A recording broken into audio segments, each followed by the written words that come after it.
We're having lunch outside of where we at? Somewhere in western... Just outside of Buckland, I think? Buckland, western flipping Kansas.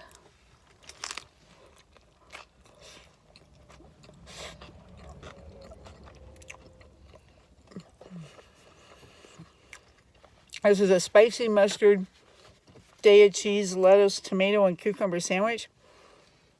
And we have pickles. Lunch of the vegan champions on road trips.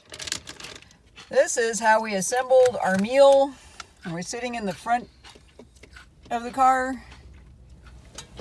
Just like that. What a pretty sandwich. And why are we eating inside the car? Because it is 46 degrees outside. Oh, I'm sorry, 45 degrees outside. Too cold to have a picnic at the picnic table. We'll see you on the road.